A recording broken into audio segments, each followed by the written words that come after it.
Well, there's a special place in hell for people who prey on the misery of others. Looters have been raiding flooded districts, posing as tradies or volunteers to avoid suspicion. We joined police on patrol through one of Queensland's worst hit areas. It was just money, wallets, credit cards. It's pathetic. It's the lowest of lows. It's scum-worthy, I have to say. I am investigating a stealing offence at the moment under the Looting Act. Just absolute heartache. What's this person doing here? Just stop, thanks. Just stop. We're losing all our gear to these people. By day, flood victims and communities are cleaning up, getting their lives back on track. But by night, there's a different type of person out and about, looters, and they're taking anything they can get their hands on. What can you say? Where's your decency? It really is the lowest act. All right, it's been a declared emergency and I'm going to ask you some questions about the property that you got on the back of your vehicle in a minute. Tonight, we're in one of Queensland's worst hit areas, on patrol with Sergeant Chris Russell from Goodna Police.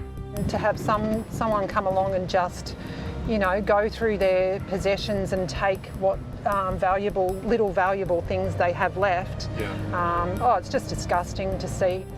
Operation Uniform Nash has been established to hone in on looters trawling the suburbs, on foot, by car or even water.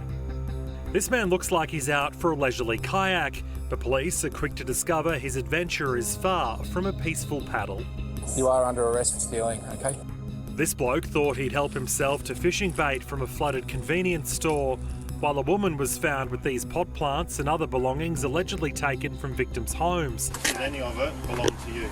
3 people were pulled over with a car full of stolen goods, and 2 other cars were intercepted with a stack of tyres. I believe we've got 2 vehicles involved in looting.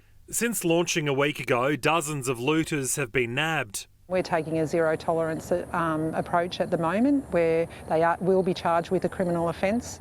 Some looters are even posing as tradies or volunteers to avoid suspicion. That's not unusual that that people who do commit crime do try and blend in so they don't stand out as much, and they do things like wear high-vis shirts. Right now we're in the suburb of Bellbird Park, west of Brisbane. Police are currently charging a 24-year-old man for allegedly stealing a lawnmower which was outside a flood-ravaged home. Ross Galbraith has become his street's very own on-site security after a trailer load of his neighbour's tools were taken. And we had looters before we even got wet, which is pretty terrible, to be honest, because we've lost enough already. The last thing we need to do is get all our work tools stolen so we can't go back to our jobs and earn money to recover. And people are trying to get their items out and clean them and line them up for their insurance companies, and that doesn't necessarily mean they don't want those items or they're not valuable to them. Get out of my area. You're not welcome here. Ipswich Deputy Mayor Nicole Jonick borrowed a friend's boat to help locals during the floods. It was parked outside the family home, but when the water subsided... My husband's like, oh, where's the tinny? Did you move it? And I said no. And then we realised that some lowlife had actually taken it. The best and the worst of humanity. Mechanic Jeremy Cord's business at Caboolture, north of Brisbane, was also targeted. This is the looters outside his workshop stealing a custom trailer. Flooded roads meant Jeremy was cut off from the family home. Someone decided they needed it more than me and stole it straight from outside the workshop while I was asleep inside. Jeremy is now at least $10,000 out of pocket and battling his insurance company to cough up.